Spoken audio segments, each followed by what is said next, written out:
আসসালামু আলাইকুম। সংবাদে আপনাদের সবাইকে স্বাগত জানাচ্ছি। আমি ফিরোজ তোহা। শুরুতেই আরবে কেবলস সংবাদ শিরোনাম জানিয়ে দেব এই মুহূর্তে হাতে পাওয়া সর্বশেষ গুরুত্বপূর্ণ আপডেট বাংলা সংবাদ। শুরুতেই থাকছে আগরতলায় বাংলাদেশ হাই কমিশনে ভাঙচুর, পতাকায় আগুন। বাংলাদেশ সম্মিলিত সনাতনী জাগরণ জোটের বহিষ্কৃত মুখপাত্র চিনয় কৃষ্ণ দাসকে গ্রেপ্তারের প্রতিবাদে আগরতলায় বাংলাদেশ সহকারী কমিশনে ভাঙচুর এবং জাতীয় পতাকা নামিয়ে তাতে আগুন দেবার ঘটনা ঘটেছে। সোমবার দুপুরের দিকে ঘটনা ঘটে। ওই ঘটনার সময়কার কিছু ভিডিওতে দেখা যায় বিক্ষোভকারীরা বাংলাদেশের জাতীয় পতাকা নামিয়ে ফেলার পর তাতে আগুন ধরিয়ে দিয়েছে। এবারে জানাবো আদালতের এজলাসে দাঁড়িয়ে বিচারকের কাছে অভিযোগ জানিয়ে সাবেক আইসিটি প্রতিমন্ত্রী জুনায়েদ আহমেদ পলক বলেন, কারাগারে তাকে ৫ হাত লম্বা ৪ হাত চওড়া সেলে ফাঁসির দণ্ডপ্রাপ্তদের সঙ্গে রাখা হয়েছে। সোমবার বৈষম্য বিরোধী ছাত্র আন্দোলনের সময় রাজধানীর শাহবাগ এলাকায় রিয়াজুল নামের এক ব্যক্তিকে নিহতের মামলায় সাবেক ডাক, টেলিযোগাযোগ ও তথ্য প্রযুক্তি প্রতিমন্ত্রী জুনায়েদ আহমেদ পলককে গ্রেপ্তার করা হয়। জানাবো মমতা ব্যানার্জির বক্তব্য দেশের সার্বভৌমত্বের জন্য হুমকি।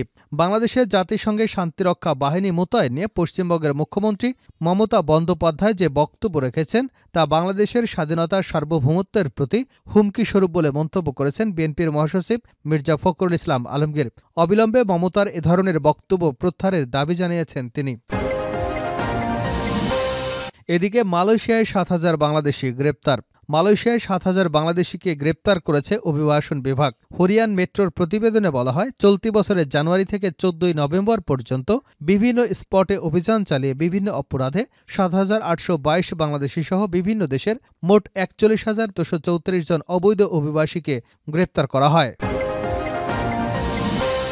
এবারে থাকছে সামনে নির্বাচন সহজ হবে না তারেক রহমান। জনগণের কাছে থাকার এবং জনগণকে কাছে রাখার আহ্বান জানিয়ে বিএনপির ভারপ্রাপ্ত চেয়ারম্যান তারেক রহমান নেতাকর্মীদের উদ্দেশ্যে বলেছেন, দিন যত যাচ্ছে তত বোঝা যাচ্ছে সামনে নির্বাচন এত সহজ হবে না। নির্বাচন অনেক কঠিন হবে। আমার কাছে মনে হচ্ছে সামনের যে নির্বাচন আমরা মোকাবেলা করতে যাচ্ছি, হতে পারে আমাদের একটি প্রতিপক্ষ অনেক দুর্বল হয়ে গেছে, তারপরেও এই নির্বাচন দেশের যে কোনো নির্বাচনের চেয়ে অনেক কঠিন হবে।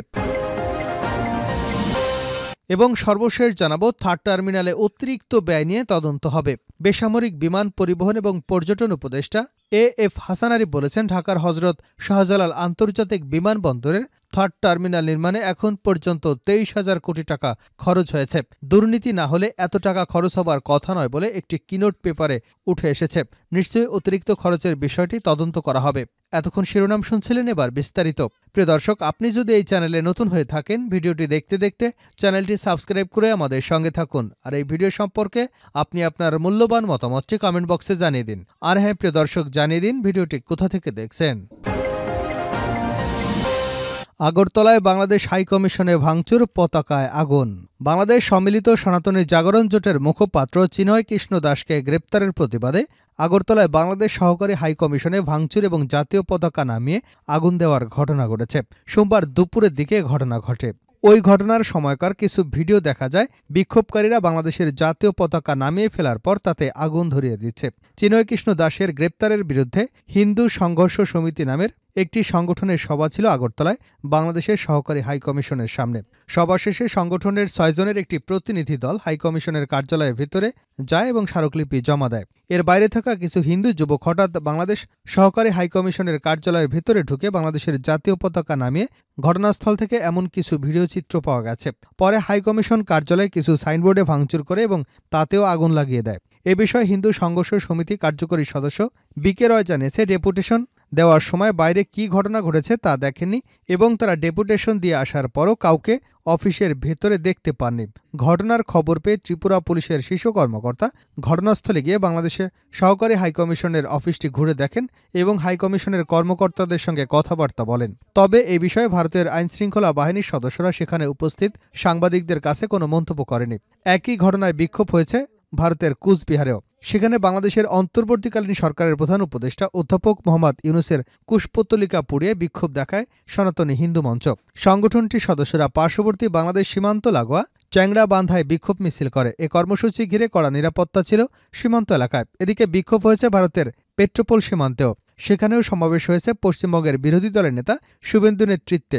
সমাবেশ থেকে অভিযোগ করা হয় বাংলাদেশে সংখ্যালঘু নির্যাতনের ঘটনা ঘটছে, এটি বন্ধ না হলে ভবিষ্যতে সীমান্তে দীর্ঘমেয়াদী অবরোধ দেবারও ঘোষণা দেন তারা। 5 হাত লম্বা 4 হাত চওড়া ছেলে ফাঁসির দণ্ডপ্রাপ্তদের সঙ্গে রাখা হয়েছে জুনায়েদ আহমেদ পলককে, এমন অভিযোগ। এজলাসে দাঁড়িয়ে বিচারকের কাছে অভিযোগ জানিয়ে সাবেক আইসিটি প্রতিমন্ত্রী জুনায়েদ আহমেদ পলক বলেন, কারাগারে তাকে 5 হাত লম্বা 4 হাত চওড়া ছেলে ফাঁসির দণ্ডপ্রাপ্তদের সঙ্গে রাখা হয়েছে। সোমবার বৈষম্য বিরোধী ছাত্র আন্দোলনের সময় রাজধানীর শাহবাগ এলাকায় রিয়াজুল নামের এক ব্যক্তি নিহতের মামলায় সাবেক ডাক, টেলিযোগাযোগ ও তথ্যপ্রযুক্তি প্রতিমন্ত্রী জুনায়েদ আহমেদ পলককে গ্রেপ্তার দেখানো হয়েছে। এদিন মামলার তদন্ত কর্মকর্তা শাহবাগ থানার উপপরিদর্শক ইকরামুল হক তাকে গ্রেপ্তারের দেখানোর আবেদন করেন। শুনানির জন্য আদালতে হাজির করা হয় পলককে। এ সময় পলক আদালতের উদ্দেশ্যে কিছু বলতে চান। আদালত অনুমতি দিলে তিনি জানান, কাশিমপুর হাই সিকিউরিটি কারাগারে তিনি ডিভিশন পাচ্ছেন না। 5 হাত লম্বা 4 হাত চওড়া ছেলে তাকে রাখা হয়েছে। পরিবারের সঙ্গে সাক্ষাৎ সহ ফোনে কথা বলার সুযোগ পাচ্ছে না সে। এই কারাগারে বেশিরভাগ ফাঁসির দণ্ডপ্রাপ্ত আসামিরা রয়েছেন, তাদের মধ্যে তাকে রাখা হয়েছে।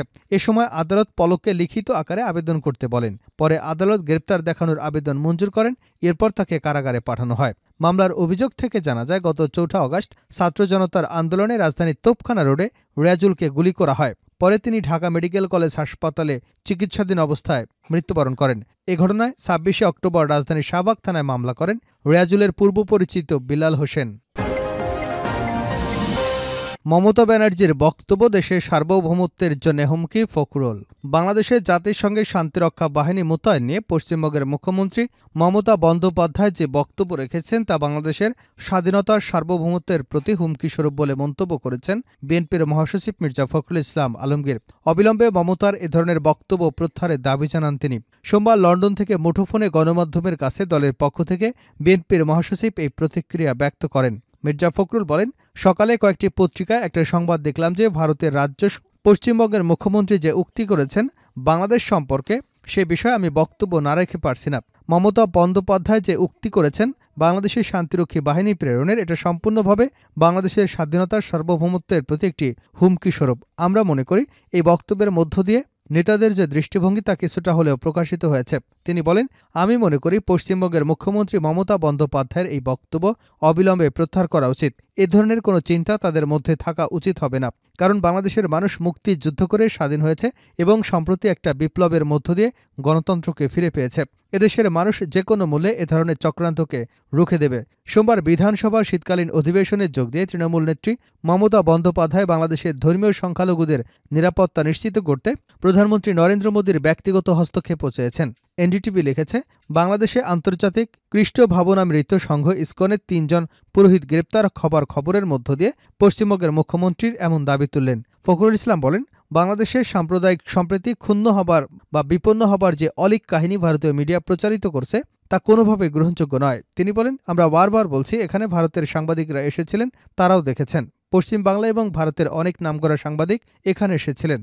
বাংলাদেশে এ ধরনের কোনো পরিস্থিতি নেই, অথচ ভারতবর্ষের মিডিয়া তাদের নেতারা যেভাবে সম্পূর্ণ এটাকে মিথ্যাচার করে প্রচার করছেন এবং বাংলাদেশের স্বাধীনতা সার্বভৌমত্বের প্রতি হুমকি দিচ্ছেন, তা কোনোভাবেই বাংলাদেশের মানুষ গ্রহণ করবে না। বিএনপির মহাসচিব বলেন, বাংলাদেশ সম্পর্কে অত্যন্ত দুর্ভাগ্যজনকভাবে যে কথাগুলো বলা হচ্ছে সেটা খুব পরিষ্কার যে ইসকনের সাম্প্রতিক ভূমিকা অত্যন্ত সন্দেহজনক, রহস্যজনক এবং বাংলাদেশের স্বাধীনতার সার্বভৌমত্বের প্রতি, বাংলাদেশের স্থিতিশীলতার প্রতি হুমকিস্বরূপ। মালয়েশিয়ায় 7,000 বাংলাদেশি গ্রেপ্তার।